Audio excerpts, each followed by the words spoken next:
We're getting to a point now where confrontation is more likely. Recent tensions have threatened to boil over. It used to be in the old days that the Americans were clearly the superpower.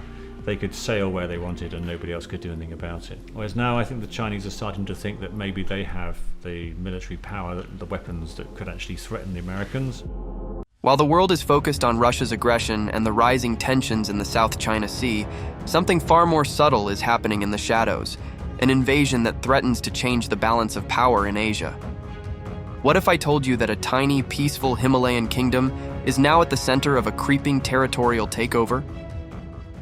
Bhutan, a country known for its gross national happiness,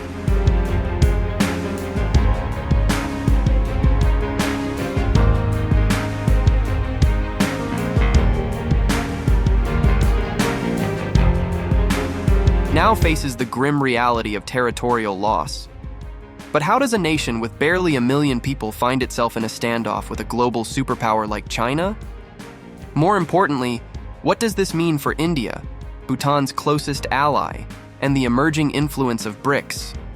Stick with me as we unravel this geopolitical puzzle and uncover why Bhutan is so crucial to China's grand strategy. To understand the stakes, you first need to understand Bhutan's unique geography and its precarious position between two giants, India to the south and China to the north.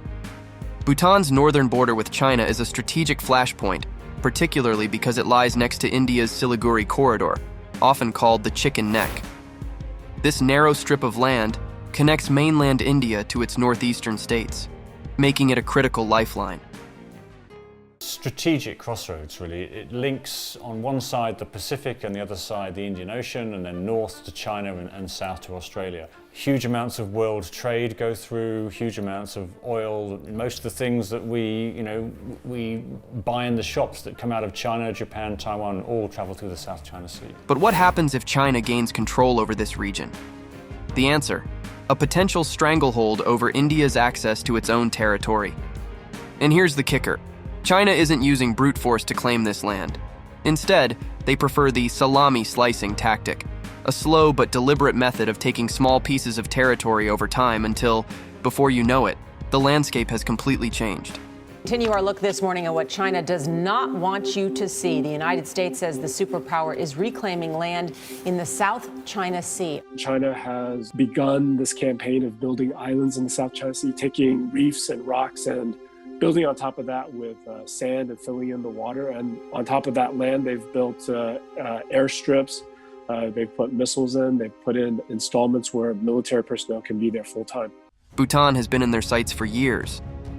China has been gradually building roads, villages, and military outposts in Bhutanese territory they don't legally own. And yet, the global community has largely stayed silent. Why? Because this isn't a traditional military invasion, it's a silent takeover.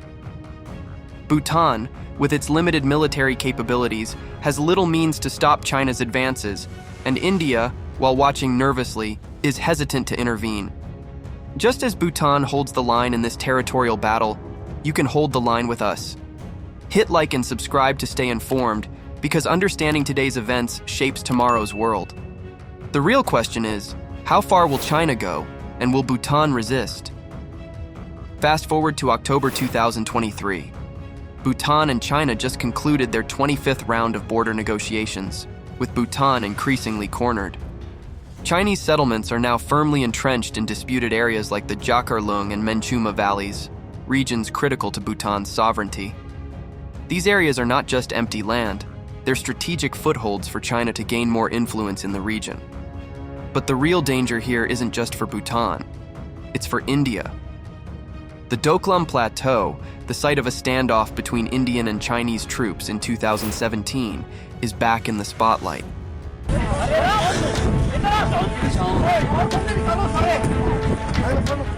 If China gains full control of Doklam, it will have a direct view of India's Siliguri corridor, a move that could cut off India's northeastern states in a conflict.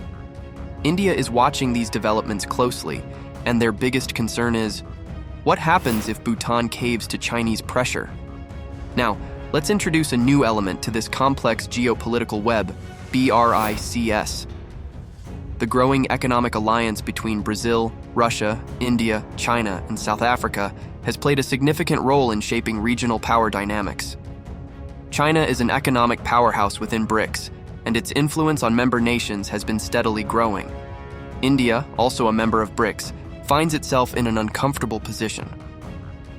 While India works with China on economic initiatives within Brics, it faces an existential threat from China's territorial ambitions in Bhutan. The ASEAN nations and China said to have reached an agreement to begin negotiations on a code of conduct in the South China Sea.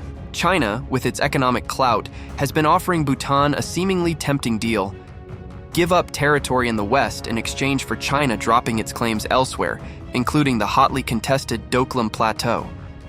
But is this deal really about peace? A Sino-Bhutan boundary agreement that hands over Doklam to China would be a disaster for India. Or is China playing a long game to destabilize India's regional dominance? If Bhutan gives in, it could set a dangerous precedent not just for itself, but for other nations that share borders with China. And if China tightens its grip on Bhutan, it won't be long before India is forced to respond, potentially unraveling years of diplomatic work within Brics. India finds itself walking a tightrope, balancing its economic partnership with China through Brics while defending its strategic interests in Bhutan. So, what happens next? Bhutan is at a pivotal crossroads. On one side, there's China, pushing for territorial concessions that would give it even more power in the region. On the other side is India, Bhutan's longtime ally and a member of Brics. But here's the problem. India's ability to act is complicated by its own relationship with China within Brics. Any move by India to defend Bhutan could escalate tensions within Brics and strain the economic ties that are crucial for the region. But this isn't just about geopolitics, it's about Bhutan's very survival as an independent nation. As China's Belt and Road Initiative expands, Bhutan's land becomes a valuable asset in a much larger game of power and influence. Will Bhutan stand with India, risking conflict, or will it align with China to avoid confrontation? The stakes have never been higher for Bhutan, and the consequences of its decision will be felt across Asia. This isn't just a regional conflict anymore. With Brics in the mix, the decisions made in Bhutan's capital Thimphu could ripple through the global stage. The silent takeover continues, and the world watches with bated breath.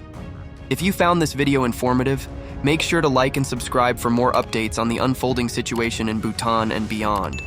What do you think Bhutan should do? Strengthen its ties with India or make peace with China? And what role do you think Brics will play in the future of this conflict? Let us know in the comments below.